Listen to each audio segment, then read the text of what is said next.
So I'm going to go ahead and welcome all of you to our webinar, highlighting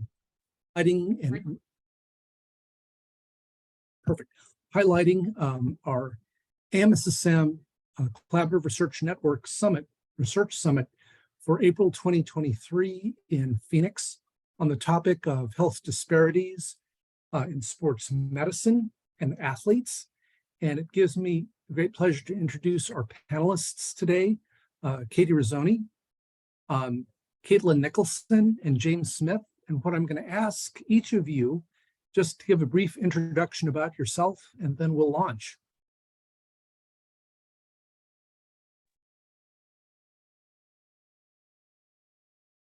So yeah, I can start. My name's Katie Rizzone. I'm med-peds trained. I'm at the University of Rochester in Rochester, New York. I am currently a member of the CRN board, looking to finish up my term this spring. So part of the group that's really trying again to highlight best practices from a research standpoint for our membership, and excited to bring a focus on this topic for AMSSM as a group, and also to bring the people in who we have slated to speak. Thanks, Katie. I'm Caitlin Nicholson. I'm family medicine trained. I practice sports medicine with Midwest Orthopedics at Rush in the Chicago suburbs. I'm an at-large member on the CRN Summit Planning Committee like James. So I saw the call for applications. This is definitely a topic of interest of mine, both in my clinical practice as well as in research, and in looking to apply these principles to all parts of research, not just doing research within the space of diversity, equity, inclusion, and justice. So I thought that this was, a really cool opportunity. It's something that I've enjoyed being a part of organizing, and I'm excited to share this with you all. Hi, I'm James. I am a family medicine trained. I did my training at University of Minnesota and then my fellowship training at University of Connecticut. I'm a new attending and I am practicing family medicine, and then my sports medicine is with TRIA orthopedic group. And so I'm excited for this because I think it's a great opportunity to kind of come together and learn about our different kind of blind sides. And so that's been a thing that I was really excited about, to see how sports medicine can become more inclusive. Working in underserved has always been a part of my kind of training, and I found a great respect for people who work in that field, and then the lack of research that kind of helps us go along. So I was excited to get to put in my application and get to help plan on the planning committee.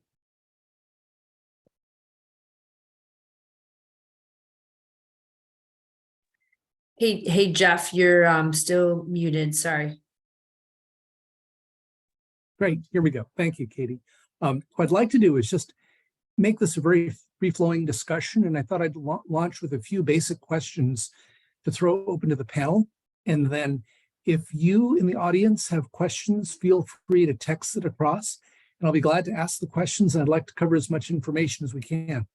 So the first question to the group is, what do you envision from your perspective as the primary aim of our 2023 Research Summit? With the topic being health disparities in sports medicine and athletes and research. What do you feel? I would say the thing that I see as the primary goal is bringing us together and finding all the people around AMSSM members who are doing research or have passion in this. I think it's a great opportunity to kind of collaborate with other people. I think that sometimes we are all in our own silos, so seeing what other people are doing is a great opportunity. And then getting to just see and hear about other areas that we are not even aware of. We all come with our own kind of bias in the areas that we focus on. And so I think it's a great opportunity to get to see where our blind sides are. Yeah, I would echo everything that James said. I think one of the parts that I'm most excited about is people of, kind of the sports and exercise medicine sphere, whether it's physicians in AMSSM or athletic trainers or other professionals that are involved in different facets of sports and exercise medicine coming together and sharing knowledge. Some of the people on the writing groups that I've learned the most from aren't necessarily the physicians or the AMSSM members in the writing groups. They're people who come in with a completely different perspective, they view things through a different lens. And I think, as James has pointed out, sometimes you can't identify your own blind spots, but when we all come together, we can collectively identify, individual as well as group areas for growth, as well as blind spots. I think well put by both James and Caitlin.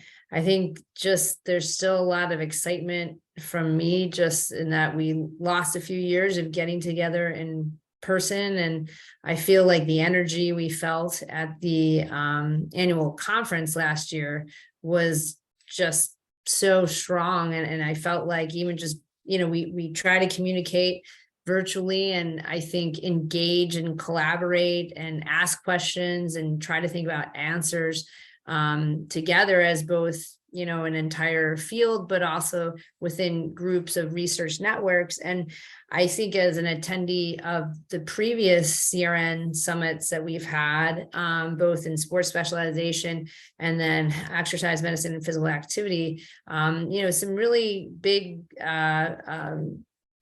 information. Yeah, there was a huge information synergy at both of those summits. So I feel like really one of the goals that the CRN wanted to do with highlighting and focusing on this topic was to have AMSSM members at the individual level, but also at the really the organizational level to become really big advocates and amplifiers on this topic in sports and exercise medicine, because right now there really hasn't necessarily been an organization per se that said, hey, this is how we can do things better. Not only to say that, but then to put some action behind that and give some, make some tools for toolboxes that we can all use as clinicians and also as physician scientists as well. You all feel that AMSSM members can learn by attending the summit? What are the things that you hope people will leave with? The sense of things being different, with growth, an eye to the future. Where do we go with this? And what can a member learn by actually attending the summit?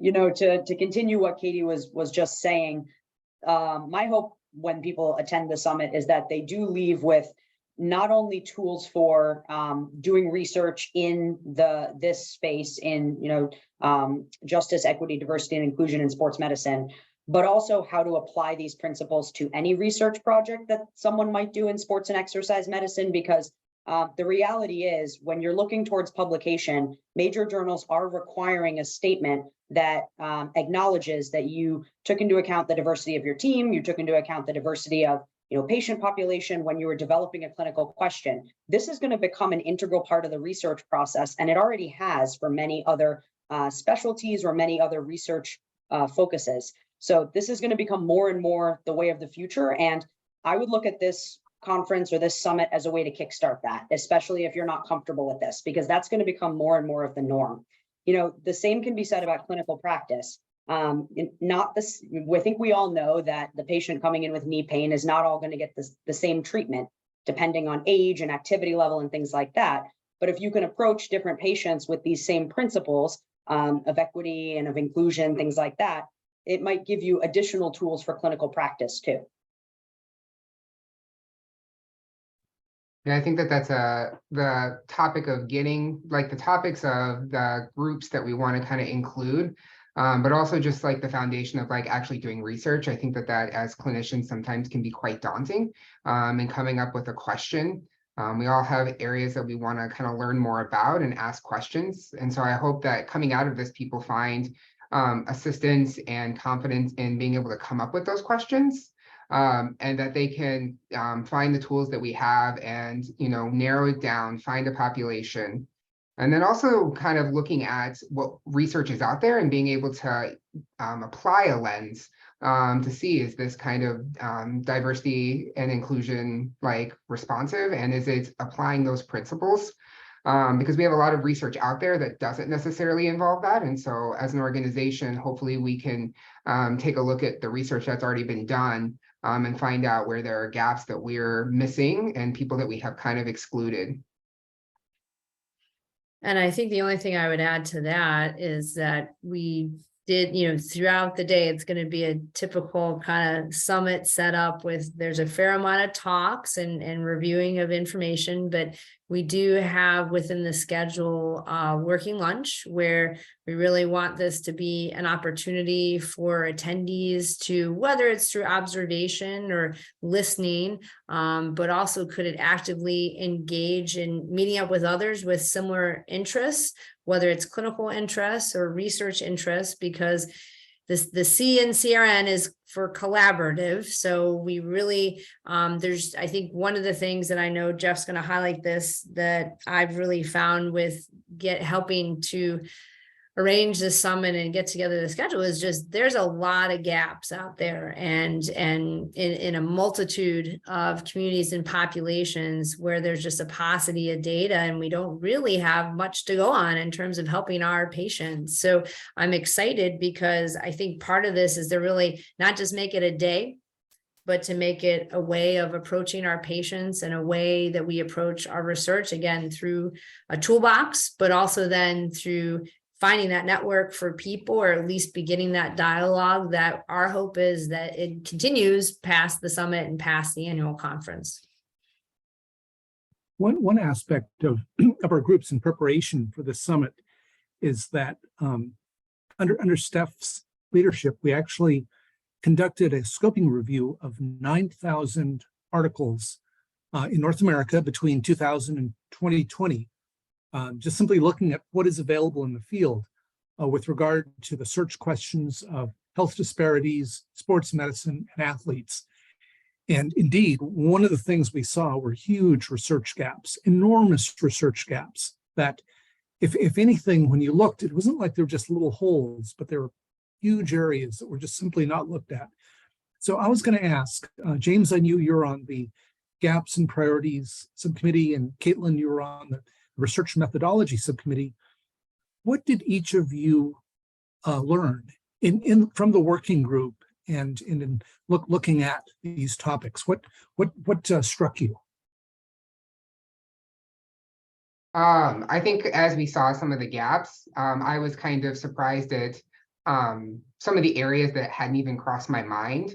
And so it was really interesting for me just to get to hear about different either groups that we hadn't thought about, or different kind of populations and things about people that come into play, whether that's age. I thought one of the interesting ones was homeschool athletes.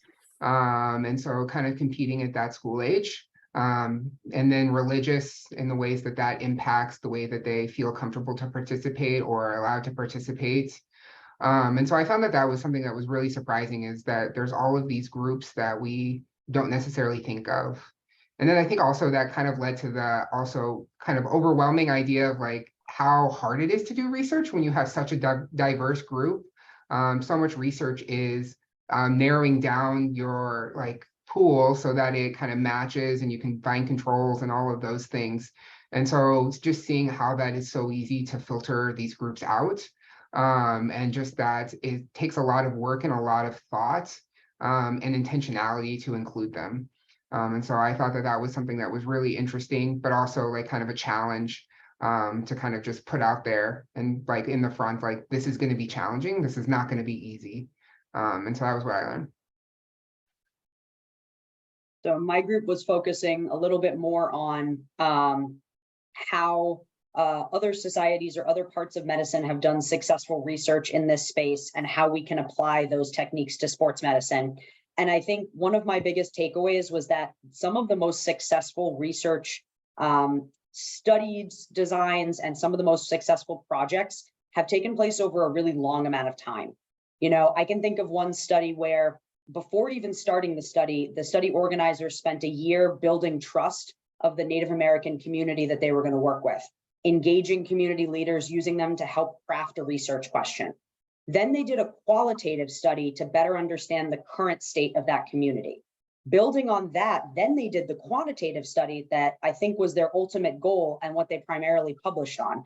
But this was a huge investment of their time. This was a very well done research project that had high community participation. And I think the reason that it had such high participation was, the question was crafted with the community's needs in mind, and there was great community buy-in. The community had seen that the researchers who were affiliated with an academic institution weren't coming in to mine data and leaving. They were coming in to try to answer a useful or important clinical question to this group, and then see what they could do and possibly address it in different ways to offer solutions. So the sheer amount of time that took for this very well-designed study to better understand substance use and abuse in this population was mind-blowing to me. And I think I've always appreciated and known that research can take a long time, but it's clear that the different methodologies that sometimes are necessary to do this kind of research, or the different ways to do successful research in this space, they can take a long time, or they can take some creativity.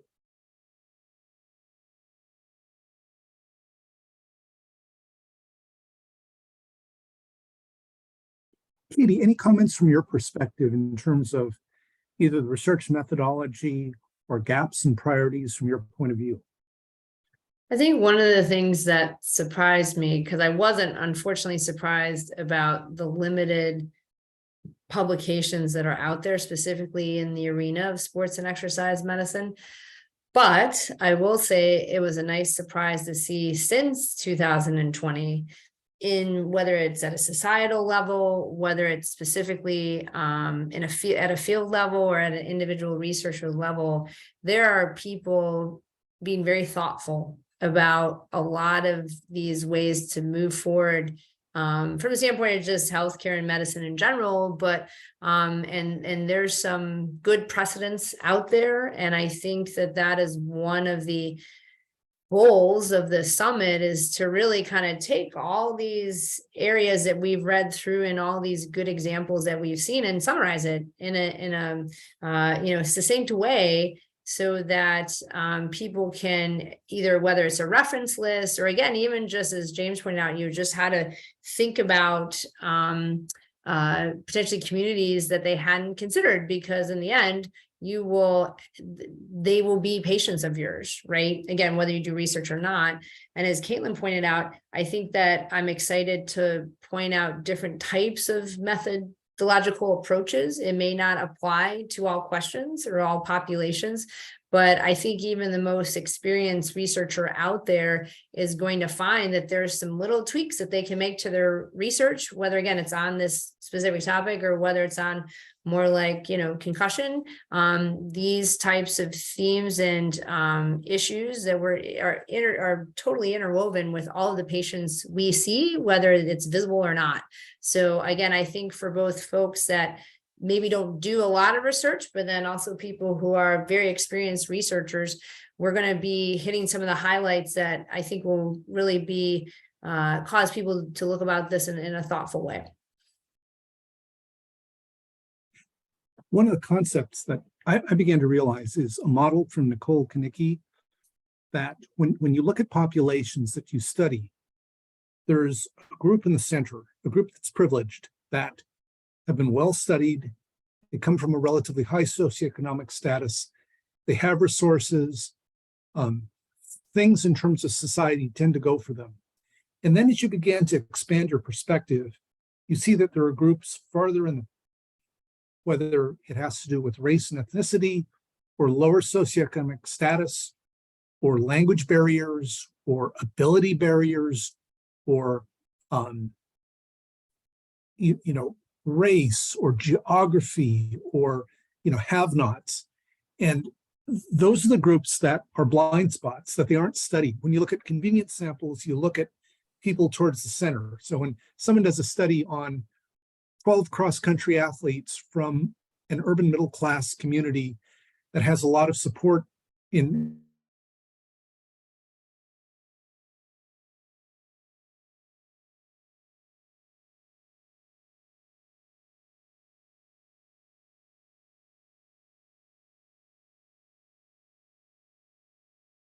Hmm. I- Jeff. I think we You lost Jeff. lost Jeff for a second there. So as he makes his way back to us, just to highlight for people listening in, Dr. Kinnicky is up at the University of Toronto. She is going to be one of our speakers through on the day of the summit. She's a college athlete, then an athletic trainer, and now does a lot of innovative research on diversity, equity, and inclusion. And so I think that she, and I think this is what Jeff was trying to highlight, is going to be a great speaker to really be able to focus on some better practices moving forward from a methodological standpoint, and certainly also, from a research gap standpoint. So I think she's going to be a good really nice synergizer in terms of the two main areas that we've broken up looking or approaching this summit, which is focusing on gaps in the research in sports and exercise medicine, and then methodological approaches of how to start to better understand and study those gaps. See if Jeff is able to come back on here, because I was very interested in what question he was heading for.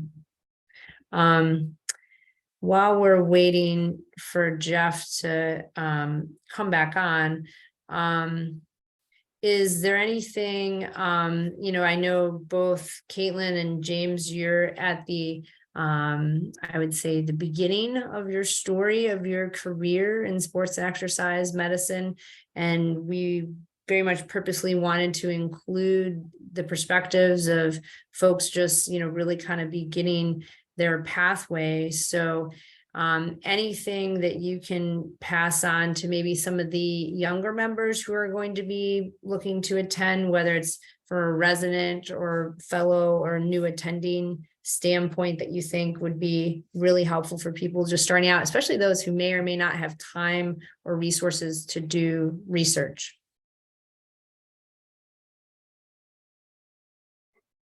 Sure. So I think there's a couple of different ways that this summit might be valuable if you are a medical student, a resident, or a fellow. If you don't have the resources to do research, you still may have the time or energy to think about a clinical question for when you do have the resources to do research. A lot of times a research project is built into your fellowship. So if you're thinking about applying to fellowship, it's not a bad idea to use this conference as an opportunity to think through, what are some of my areas of interest? What areas have gaps that I might be able to do a study in? And then your fellowship director or, research person can help you shape that clinical question. So this could be, a really great stimulus for research or a jumping off point. It can also be a place to meet people that you can then work with and pool resources if you're interested in doing research. Some people work for or have affiliations with bigger organizations that have more resources, and almost no one writes a paper or does a study alone. Almost always you have a team of people, and ideally a diverse team of people that you can bounce ideas off of, junior and senior faculty, even some medical students or residents as well, to try to create the best well-rounded study or paper. Yeah, I would agree. I think that every level has the opportunity to kind of gain something from this. And so, making those connections is super important. And then I think just learning how to think critically. The study that Caitlin talked about where they had buy-in from the community. And I think that that's something that we've kind of seen throughout this entire process is like, you have to ask a good question. And so a lot of our perspective comes from being in the majority. And so sometimes a question that we might ask about the majority may not apply in the same way to the minorities, that people on the periphery. And so I think thinking critically about the way that the question you ask and finding a way that it can be involved in the community and that it can serve them and be appropriate and relevant to them as well. Because I think that that's often harder. Because that may not have the same priorities that you have and what you're trying to figure out. And so I think this is a great opportunity to get to see a lot of different research that covers a lot of different groups and a lot of people who come from different areas, perspectives, like time. And so gaining experience in reading articles and then meeting people and learning how to ask good questions. Because I think that's one of the biggest things that you can learn is to do research, you have to be someone who thinks and learns to ask questions. If you never come up with a question, then you're never going to be able to find a project of your own. And so learning to work with people and learning from people who ask those questions, because a lot of people who do research, they just think in a different way sometimes. And I think that that's really critical and something that is valuable to gain. And that's a skill that you can build. Jeff, what we were discussing is just if folks were kind of on the beginning of stage of their career and, maybe not necessarily have done a lot of research or have a lot of resources, just like what the summit, what they could gain from the summit. So, but I'm very interested in hearing, you were formulating a question or a query based off of Dr. Konicki's model. So would love to hear that.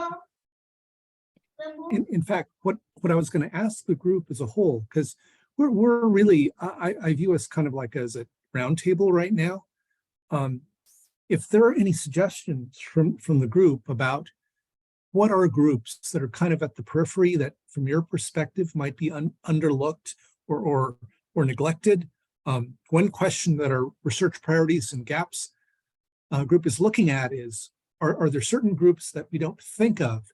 And one of them, for example, that came up after the fact is if you're neurodivergent. So if you are on the autism spectrum, you're often on the outside, you're often left out. And this is a group that is relatively not studied when it comes to exercise and sports involvement and participation and quality of health outcomes.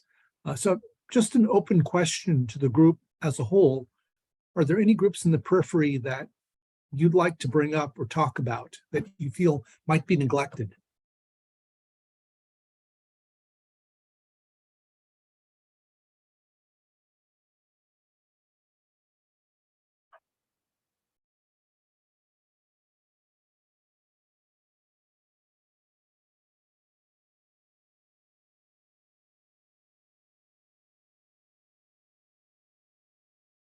You've asked such a good question, Jeff. People are really thinking on it.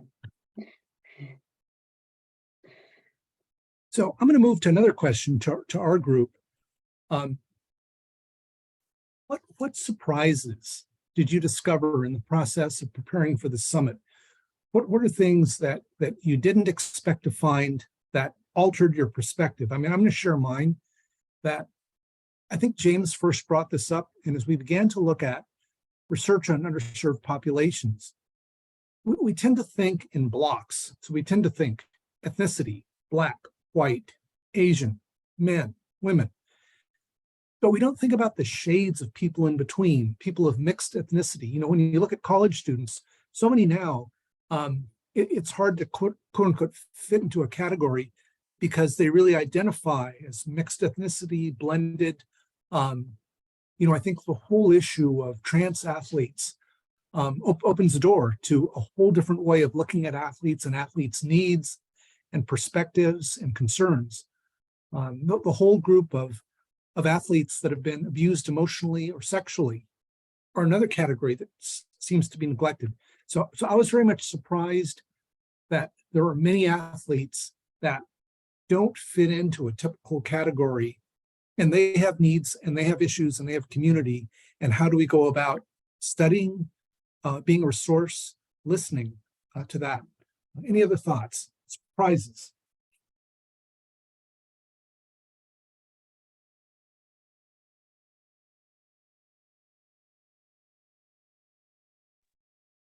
I think to build off of that is that, we live in a really amazing country with a lot of different types of people and backgrounds and perspectives. And I think this has been a real good reminder to me that is reflected in the patients that I see every day. And it's reflected in my colleagues, and even more so from the time when I joined AMSSM, it's reflected in our membership. And so I think one of the things I was surprised about is that there are little things that we can all do, whether it's, again, through research, whether it's learning how to ask things or gather information in Epic from a clinical care standpoint, there are actually little things that can be done that I think can make both patients and research participants feel more that they're in a more inclusive environment. And I think those are all things that, I think sometimes it's kind of this overwhelming thought of, well, how do we fix all these,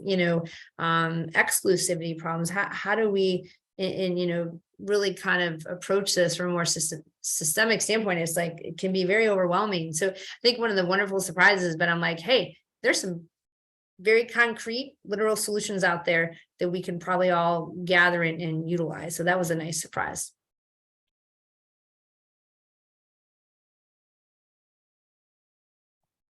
I agree. I thought that something that came up for me was sometimes like on one side, it's like how intentionally exclusive some of the studies were. When you kind of read through their kind of like beginning table and how they sorted the population, I thought it was very surprising how intentionally they really focus on one specific group. But then how we as clinicians have just taken that and applied it kind of broadly. And so I thought that was really surprising, and because we don't do that a lot in other fields of medicine, and we try really hard to make sure that this is both clinically appropriate and relevant to everyone.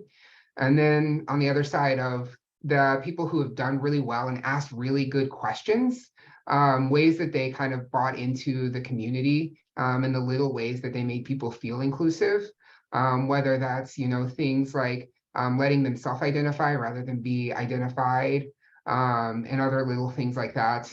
I think that there's a lot of little things that people can do in their practice that we don't even think about that can make people feel included, because there's a lot of ways that we make people feel excluded unintentionally.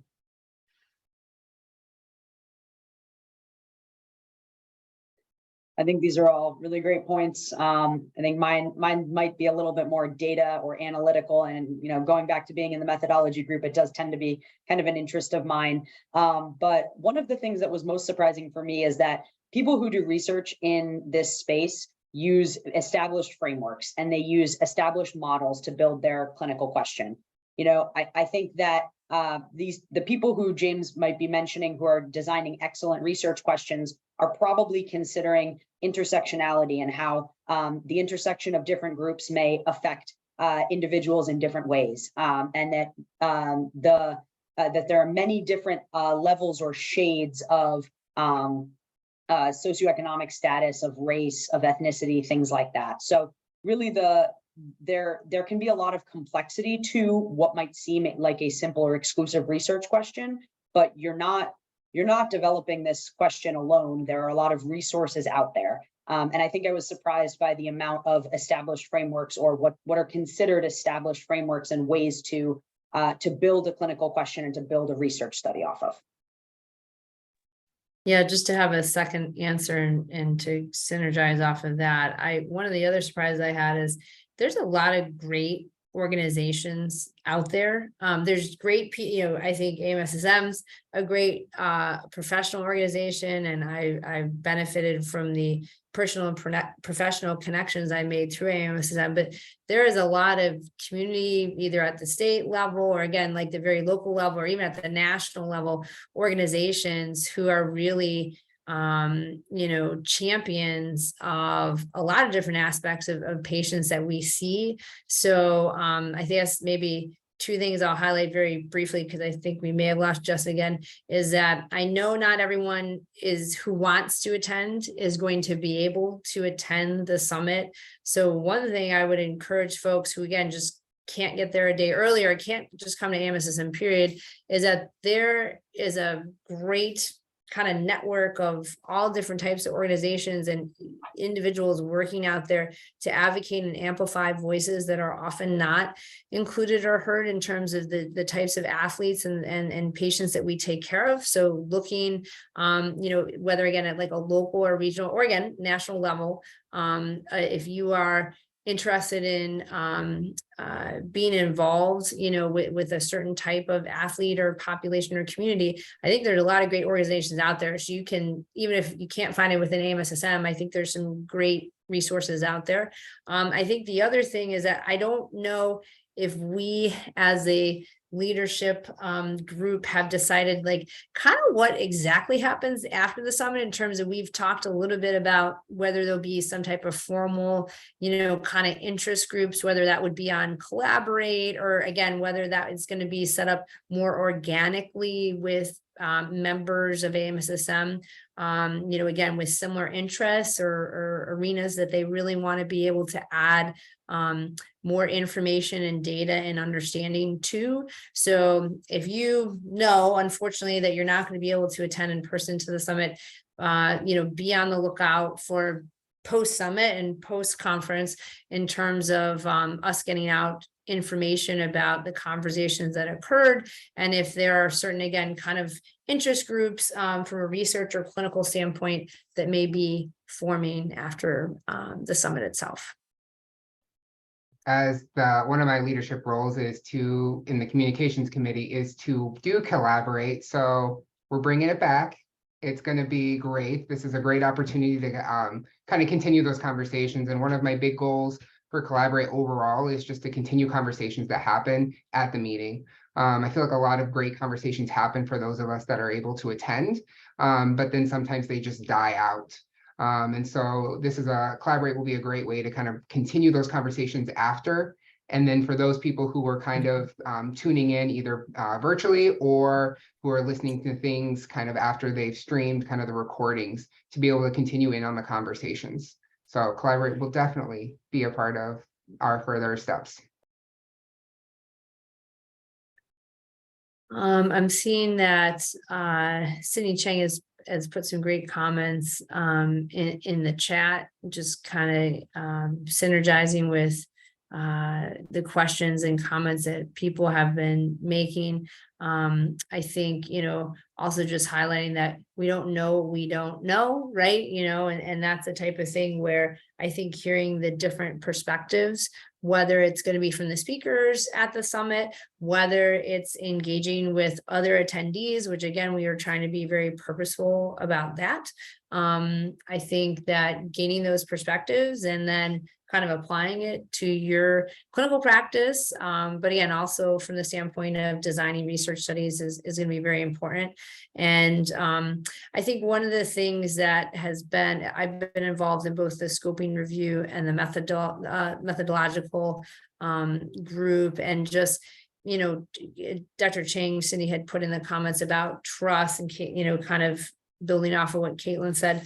And I think, not just sports and exercise medicine, but, particularly I think academic medical centers, which not everyone in AMSSM practices at an academic medical center, but, has a reputation of doing research and, going into a community and going into a neighborhood and doing a research study, and then kind of then not sustaining that, which, and not, you hear about these projects that I am sure the investigators really want to continue the program going forward, but either the grant money ends or, additional funding is not secured. So, how coming out of this summit, taking these, again, I keep calling it tools of the toolbox, but then applying it in a positive action format, but then also to discuss sustainability. And I think that that's something that I'll be very interested in hearing from other attendees, because I have a feeling a lot of the attendees are going to have great experiences and, things that they've done that I think that probably AMSSM just hasn't heard about, So again, I see Jeff is still trying to get on. Jeff very nicely had some framework questions for Caitlin, James, and I. So as we're getting kind of closer to rounding out the last 15 minutes here, do you guys, what are you guys in terms of envisioning coming at us in terms of changes for AMSSM and kind of focus of our organization going forward in the future?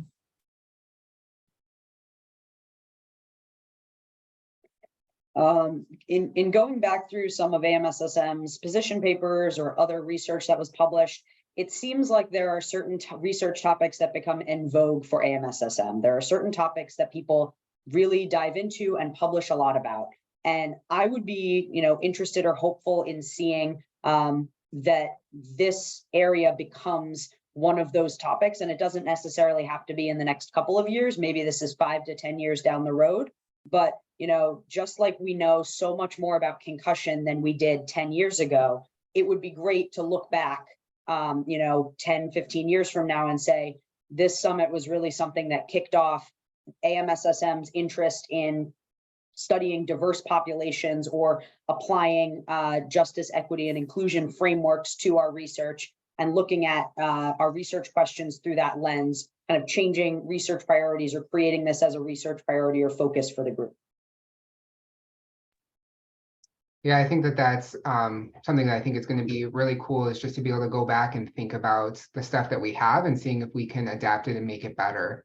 And then I think just like learning about like research overall and what's out there, because there are a lot of other groups that are doing this. And as clinicians, if you're in a private group or even if you're an academic, sometimes funding and finding the people who have the time to put forth into the projects. And so just seeing from the kind of articles that we've looked at and all of that stuff, that there are different professions that work closely with us. So a lot of physical therapists and athletic trainers have been doing a lot of research. And so I would hope that kind of as we come out of this with ideas about research, that we can not try to recreate the wheel and really work with some of these other organizations that are already kind of in this sphere, and that we can apply it, and that AMSSM as a whole can become a leader in research and kind of drive some of that forward. Yeah, and Sarah Sun, who's really an organizer extraordinaire that has helped kind of bring these groups together. She is on the Zoom today, but nicely reminded me that there is going to be a virtual option for the summit, and that it will be live. Like, I know I signed up for virtual things and then they're not actually live during that time. And then sometimes I go back and listen to them, sometimes I don't, but there will be a virtual option for the summit and it will be live, which will be great. I think I'll also highlight that, in the end, the CRN has a couple different goals, but one of the goals of the CRN is to give out grant awards and funding to AMSSM members and their research partners. And certainly I think the summit is going to be a great opportunity for AMSSM membership to really kind of show up and speak out about research priorities of that they want to see going forward of the organization, because I think the CRN is looking to engage with younger researchers, junior researchers, and then really help to mentor them going forward. And part of that mentorship would involve, some type of grant funding. So certainly be on the lookout as one of the hopefully, products of the summit is that it's going to continue to really inform and drive and guide the CRN in terms of topics that they're going to be putting out research proposals and calls for.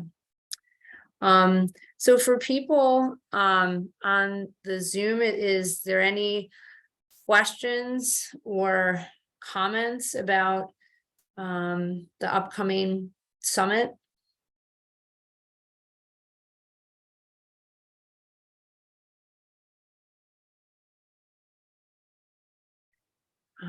I think most people know at this point that the kind of arrangements for hotels and other stuff to get ready for the conference are open. So people can definitely start to kind of put together, travel plans.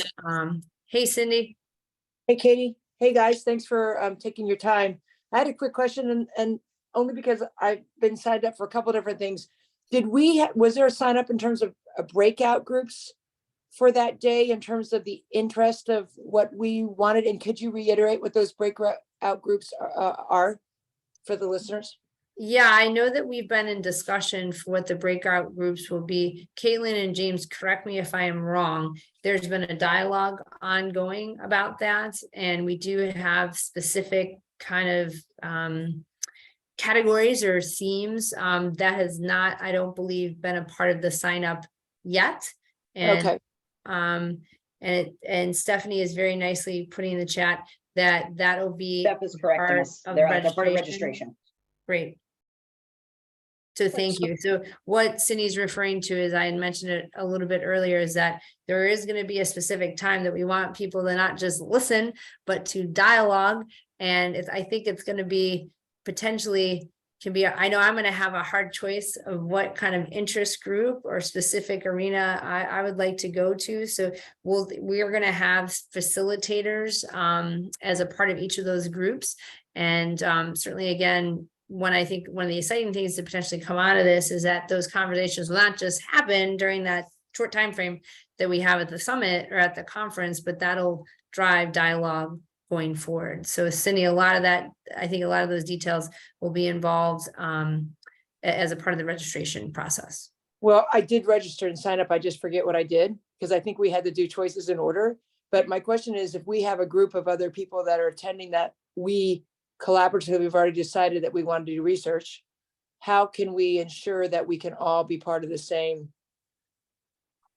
I mean, it would be beneficial, I guess, to be in the same work groups if we have the same theme of what we're trying to. Dr. Tanji is actually assigning everybody to the breakout groups. So you can actually either email me or Dr. Tanji, and we'll make sure that we can get your group together in the same breakout session. Okay. All right. Thanks, Sarah. And I think also hoping to build off of what James was saying, because it sounds like he's going to be a champion to help us all link up afterwards, because I think we've all been to the conference and, the excitement and the energy is huge. And then we all got to go back to our regular life. And I know, Cindy, especially now, I think it's great that AMSSM has all the concurrent sessions during the conference, but I'm always like, oh man, which one, do I go to?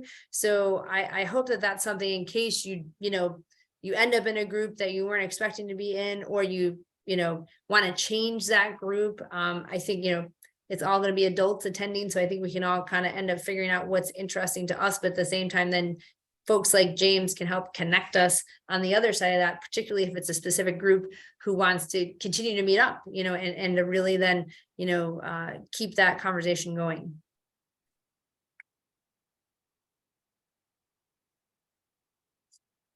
So thanks for highlighting that. Other questions or comments?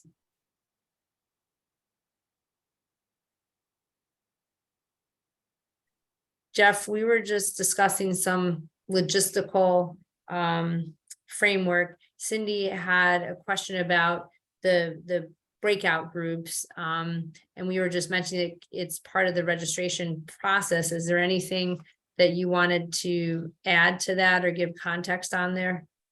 Certainly, I'll try and say as much as I can before I lose connectivity.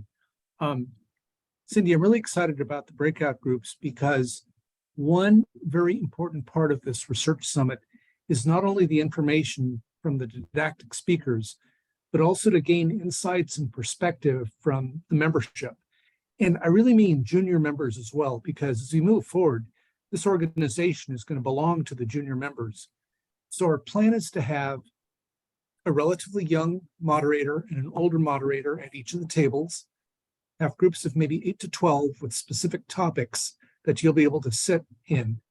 You'll have like an hour to have lunch, an hour to talk, and ideas to sort of brainstorm. And my hope out of it is that there'll be connections of people that find common interests, that choose to work together, that may find enough commonality that they could see moving forward with a project or an idea. So this is, to me, more ambitious than our previous CRN workshops, in that I'd like to see new directions, new creative dimensions move forward as a result of the small groups. The small groups will then come forward, and some of them will choose to present what they talk about to the larger group in the afternoon session. But my hope is that people walk away with a sense of connection, that you might find a kindred spirit with similar research ideas.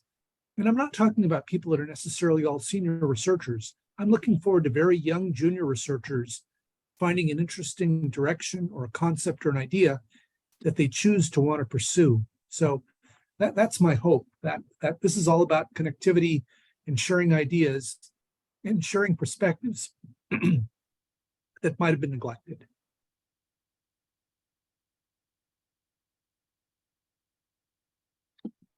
Just for folks who don't know who Jeff is one of the organization's founders, and again, has been an advocate and an amplifier and a champion of a lot of different changes, as has Cindy Chang, obviously, as well. So we're fortunate to be able to have some really people whose shoulders we stand on. What I was going to try to ask Jeff, but I think he's unfortunately lost connection again, is really kind of what he's looking to see and, envisioning going forward as someone who's really seen the evolution of where our organization started, which is, it's always kind of impressive at each year. You can see, just in terms of the numbers and growth of attendees and members, and also just, the evolution that the organization has gone through. So I hope that we would at least be able to hear what his thoughts were on the actual day of the summit, because I think he just carries a lot of experience and perspective with him, of course. Yeah, Katie, I just, and he obviously didn't introduce himself, which is No. like Jeff, introduce yourself. And Jeff was my mentor. So, so Katie, you have kind words, but I will say that I agree with you, Katie, that this is something AMSSM should champion.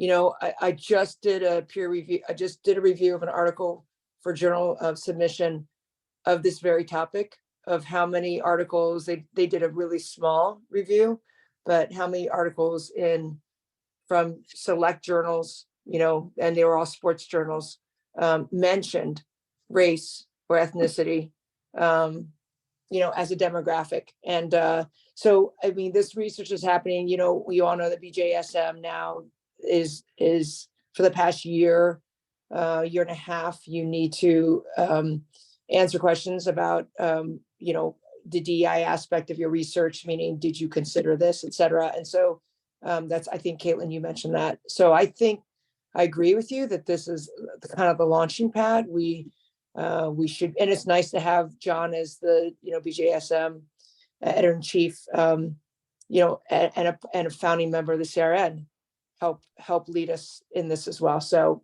kudos to all of you guys. Katie, I know you've done a lot of work on this, as well as Jeff and Caitlin and James. I look forward to meeting you guys.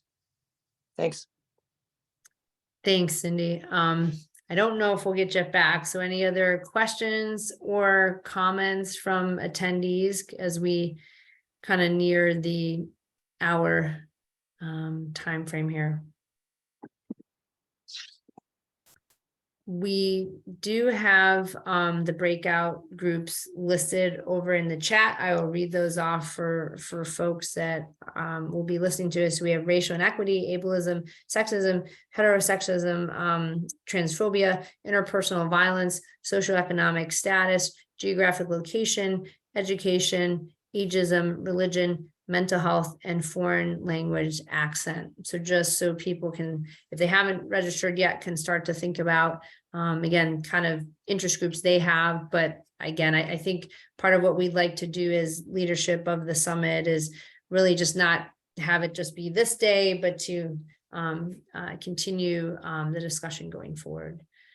Caitlin or James, things to add for folks? I think we talked a lot about research. We talked a little bit about some of the speakers, Dr. Kaniki, who I think is going to do an excellent job. The other two speakers that we have are Edwin Moses, an Olympic athlete, who I think is going to be an excellent speaker as well.